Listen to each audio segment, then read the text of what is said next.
سلام و عرض ادب خدمت هموطنان، همراهان عزیز و همکاران عزیزم. امروز خواستیم 24 تا نکته آموزشی خدمتتون توضیح بدیم. مشکلی که شایع است و در خیلی از دیزل ها پیش میاد و در صورت درست تشخیص نداده شدن عیب هزینه های زیادی رو به بار میاره در جهت رفع عیب. این مشکل به دو صورت پیش میاد: نشت آب به داخل محفظه روغن یا کارتر روغن موتور و یا نشت روغن به داخل رادیاتور یا محفظه آب موتور. بیشتر مورد نظر ما قاطی شدن، مخلوط شدن آب داخل روغن موتور است که امروز میخوایم براتون توضیح بدیم.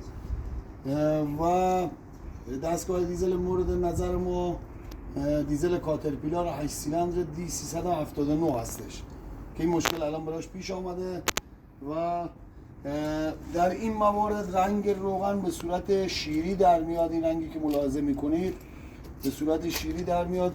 علائم ظاهریش بیشتر اینه و چنانچه متوجه این نشی و موتور روشن بشه و با آب روغن کار کنه یا روغن کمتر باشه، لوله بخار موتور بخار شدیدی رو میکنه که در اون صورت بخاره اگر حرارت بخار روغن دست رو بسوزانه، این حرارت مربوط به بخار آب هست. نشانه این است که آب تو کارتر موتور است که همراه با داغ شدن موتور آب تبدیل به بخار میشه و اون بخار سوزاننده با حرارت بالایی. این مشکل که پیش بیاد باید 2-3 جا رو بررسی کرد. شایع ترینش مواردی هست که الان براتون توضیح میدیم. در صورتی که موتور افتر کولر دار باشه، مثل این موتور ما، تشریف بیارید جناب مهندس، رادیات افتر کولر داشته باشه، نشان بده اینجا رو میزنم داخل محفظه هوا که هوا از رادیات افتر کولر رد شه که به داخل مانیفولد هوا و سر پیستون موتور بره. اولین چیز رادیات افتر کولر باید بررسی بشه. در صورت سوراخ یا پوسیدگی رادیات افتر کولر آب به داخل مانیفولد هوا نفوذ میکنه و از مانیفولد هوا به سر پیستون موتور میره و از سر پیستون ها از کناره رینگ نشت میکنه به پایین در صورتی که موتور خاموش باشه و در صورت روشن بودن موتور هم ممکنه آب رو از خروجی اگزوز خارج کنه و در این صورت در هر حالت آب و روغن موتور مخلوط میشه. اولین علتی که به ذهن میرسه اینه و باید شما ورودی ها از افتر کولر به مانیفولد هوا رو قطع میکنید و چک میکنید ببینید نشت آبی اونجا وجود داره یا نه. زحمت بکشید اینجا رو بگیرید.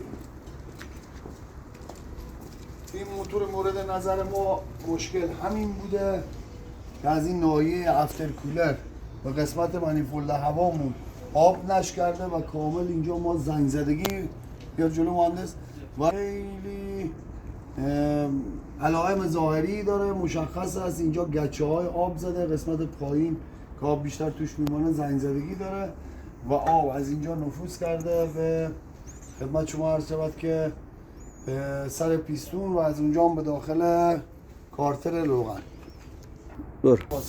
باز میکنه چرا ندادی؟ مورد سومی هم که ممکنه پیش بیاد خدمت شما عرض شود که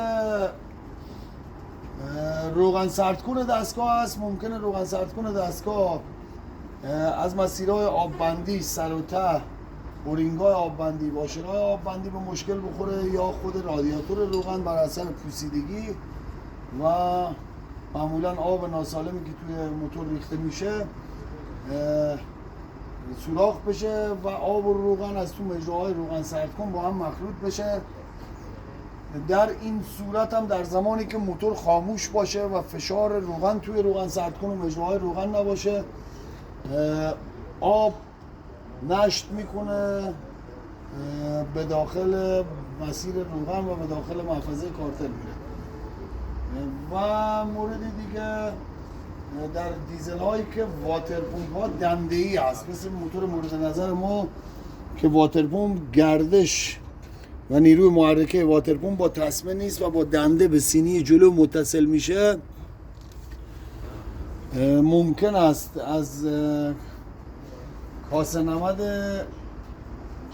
جلوی شفت واترپمپ، پشت دنده واترپمپ به کارش جلوگیری از مخلوط شدن آب و روغن توی موتور هست، از اون قسمت آب نشت کنه و به داخل سینی جلو موتور بره و از اونجا به داخل کارتر روغن و اینا، که در این صورت هم شما میتونید با باز کردن واترپمپ 100% رد زنگ و نشت آب توی قسمت سینی جلو روی دنده واترپمپ ملاحظه میشه. این 3 مورد 4 موردی بود که ممکنه تو موتورها باعث قاطی کردن آب و روغن باشه. پس چنانچه موتور آفتر کولر بود، اول آفتر کولر رو چک میکنید، بعد از چکاپ آفتر کولر و راحت شدن خیالتون از اون قسمت اورینگ دور بوش هست. اتفاق شایع است، مخصوصا تو دیزل‌های کومنز پیش میاد.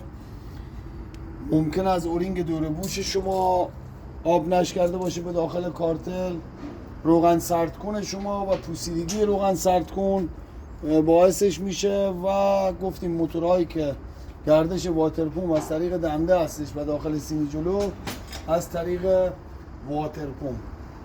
معمولا از این چند جا میشه که نشت آب روغن پیش میاد و حالا حالت بالعکسش، چنانچه ما نشت روغن به داخل رادیاتور آب موتور رو داشتیم،